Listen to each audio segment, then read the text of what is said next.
what should I do? Well, that's what that law's in there for, isn't it? Like, you have the right to say no, and there's also a part of that stipulates, and I don't know the exact We have reading. laws not to speed, but people speed. Exactly, but you get caught too. Not all of them get caught. No, but you know, you're not allowed to speed. We have laws not to litter, but we litter. I mean, management's not allowed to take anybody to task for using a law that's put in place. I mean, they might threaten to, and that's part of the law, is that you have the right to take it further if they do. You know, if there is any repercussions, that's part of that law. I'm sure. I mean, I haven't read it verbatim, but I know that's part of it. I do know new employees, if they are hired to work on Sunday, they can give a week's notice and then refuse to work. Do you think that's fair? A week sounds like a long time, but I guess it's better than having them have to work on Sunday. Again, it's about choice, is it not? Yeah.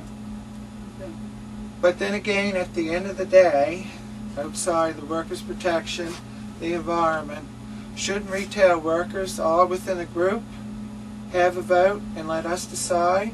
Why should a letter carrier, for example, or a dentist, somebody that doesn't even work in the retail industry, decide when our family day is? Because on the other hand, we can't decide on your family day, and this is the issue a lot of us in the retail sector have. It's not really a right, proper thing to do, to let others make decisions for us. Oh, yeah. But when you compare letter workers and retail situation,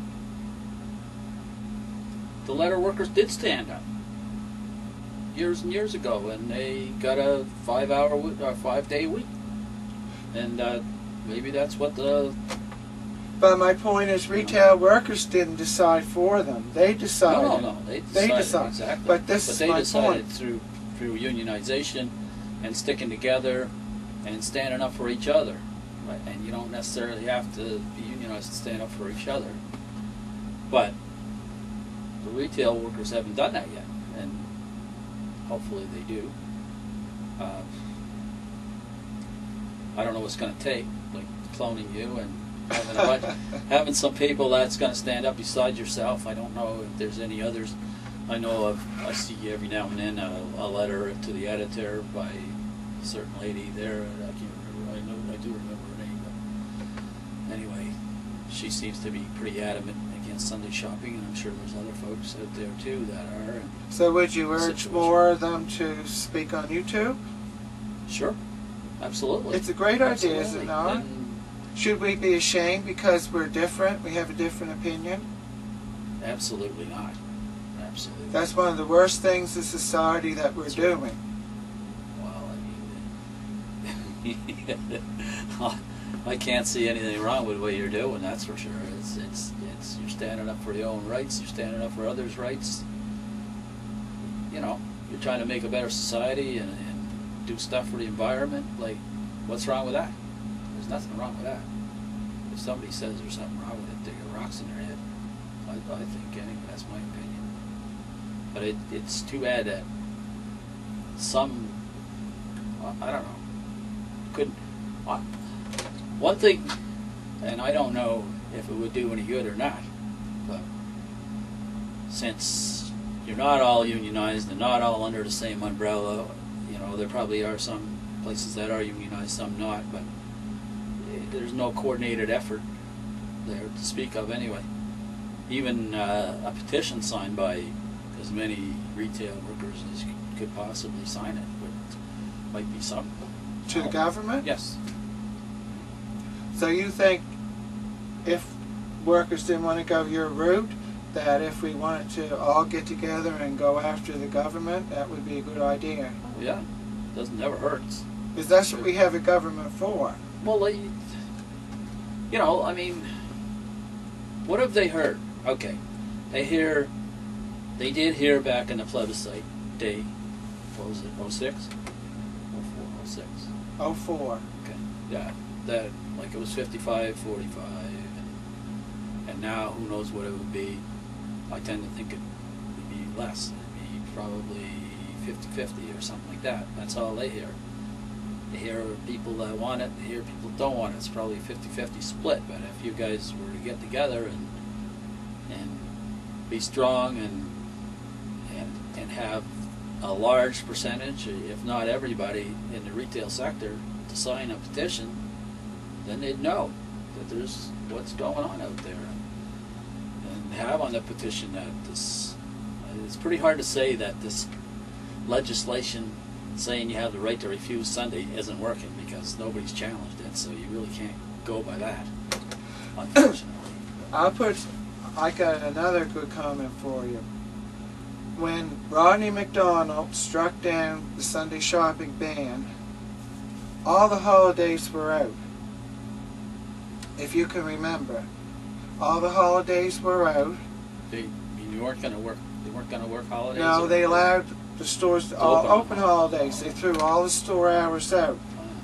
So what happened was, the NDP, the Liberals, were after Conservatives, Rodney McDonald, to bring back the holiday ban, to close stores down.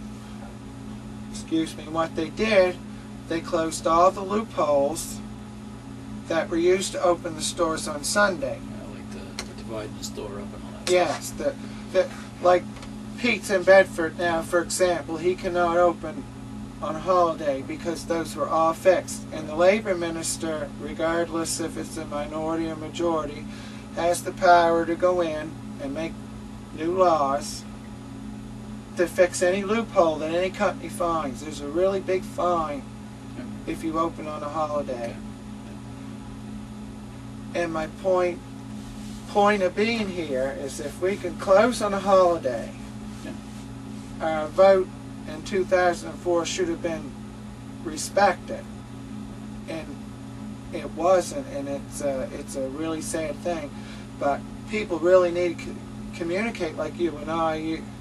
Like you and I are here today, communicating with the world, and I think it's a good thing. But the more people you get on board, the better. I mean, you know, government's gonna listen to one person or two people or a dozen people, but if you get thousands of people, if you're building a bridge, and you're waiting to get over to the other side, you've got to start from somewhere.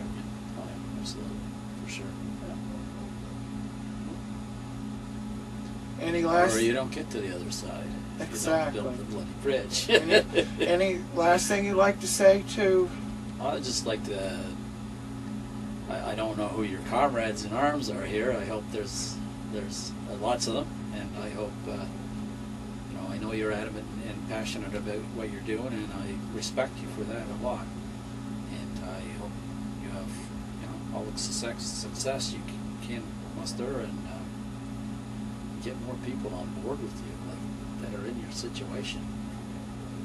It doesn't. I really respect what you're doing, and I think it's right, and I would like to see it closed on Sunday, but it doesn't really profoundly affect me as much as it would yourself and other people that are actually doing that work. I mean, I don't like to see you have to work that day. But let me correct you on that. You're saying it don't affect you as much. Well, it doesn't. The environment affects everybody. Oh, absolutely. I said not as much. It does affect me, yes, but not as much, because I don't have to work Sundays. I'm retired. Don't you miss the quiet days that we had in Nova Scotia? No traffic. Exactly. Isn't that another big thing we're losing out on? Yeah, sure. No traffic, and people, mom and dad and the kids going for a walk, and we don't have any of that now. That's right. Except when we get like I said a holiday. Before, I appreciate Sundays and holidays, of which we don't have enough in Nova Scotia. So you think we should have more holidays? Well, what do we have? 3, 4, 5? 5 stat holidays. I mean, unless you're we're the lowest. Unless you're in the government. We're the lowest in the world, mean, Yeah. lowest in Canada for sure. I don't know about the world, but probably lowest in the world. Prince Edward Island has a family day. Yeah. And What's Newfoundland got? About 11